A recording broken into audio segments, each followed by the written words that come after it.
Good afternoon, everybody. It is Thursday, November 18th, and today I'm going to address a question I've been getting not just this week or last week or for the last month or last 5 months, but probably since the COVID pandemic started, is how are financial asset prices staying as elevated as they are? So I'm going to address that today, and there's really two answers to that. One, we've got a monetary phenomenon. Second, there are some really good fundamentals behind prices as well. Let's start with the monetary phenomenon. So those of us that live in Arizona, we know this. What happens when it rains, when we get piles and piles of rain, when the monsoons come in like we had this summer? Well, if you are anywhere in the mountains, they say to stay away from the low points, stay away from canyons, stay away from desert washes, because all that rain gathers up, it funnels down to the washes, and you get a flash flood. How does that possibly relate to the bond market and the stock market? Well, this is how.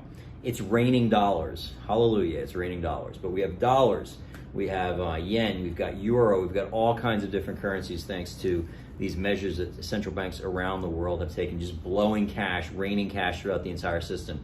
So where does all this money go? It will find, like water, it will find the path of least resistance. The path of least resistance, the low point, is the financial markets. This money has to flow through the financial markets before it can get out into the general economy. So what I mean by that is this, is these dollars are created, they've got to go somewhere. It's for sure going into the bond market, because even though we've seen rates tick up and yields tick up a little bit this year, there's still huge demand for treasuries. There's still huge demand for fixed income. Even though the treasury, about 1.6% on the 10-year treasury right now, it's below what's been the recent rate of inflation. Inflation's been 5-6%. It's been a big giant headline number. We've talked about that in the past. I think we're going to revisit that and probably talk about that in a future video blog. But for now, why are investors doing that? Why are investors taking 1.6% to loan the federal government their money for 10 years in an environment where inflation is running 5 or 6%? And that's for a couple reasons. First, they got tons of cash. There's piles of money out there. It has to go somewhere. Passive least resistance is the financial markets. That's what's happening in the bond market. People are willing to, in the very short term, accept a negative real rate of return to have some place to park their money.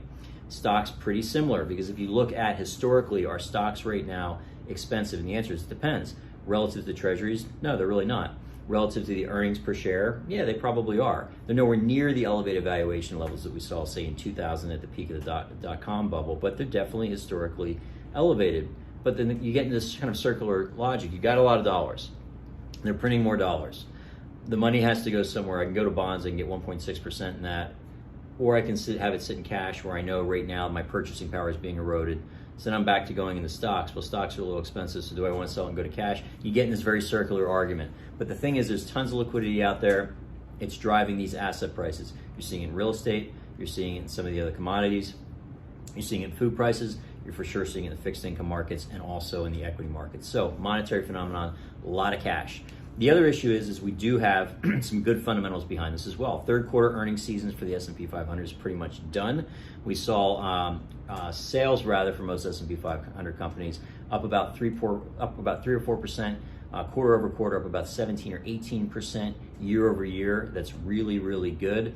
We were actually expecting in the third quarter an earnings contraction, so the amount of money that S&P 500 companies were earning, we're expecting that to contract actually by about 7% in the third quarter. That didn't happen. Earnings growth is about 1.5% as well. So there is some pretty good stuff happening in the economy also.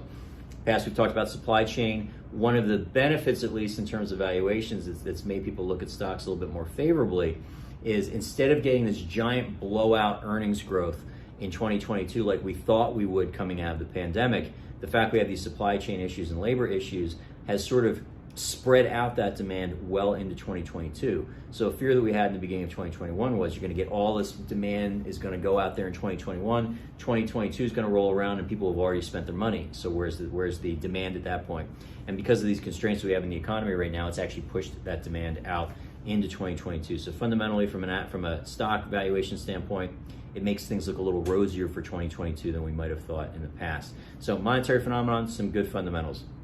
Now, obviously, coming into 2022, there could be some headwinds to that. The big one now, and I spoke about it a couple months ago, and I've alluded to it a few times in some of my last videos, is inflation. I'm going to definitely address that for sure in a future video. I'm not going to do it today because it's too big of a topic, but wanted to answer this question today is what is keeping asset prices up, whether it's stocks, whether it's bonds, whether it's real estate, whether it's some of these commodities, what is keeping these prices up? And it is a monetary phenomenon. You got the Fed blowing $120 billion a month into the system. That's about $1.5 trillion a year.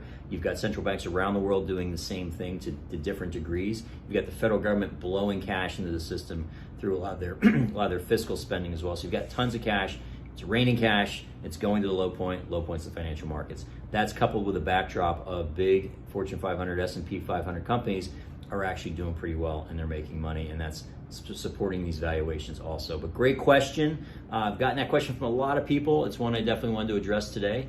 And I'm starting to get these questions come in, so it's fun answering these. I'm definitely going to tackle inflation in the future, and there's a few other really interesting questions that I got this week that I look forward to sharing with you. So please tune in again. You stayed with me for 5 minutes and 42 seconds. I appreciate it, and thanks again. Bye.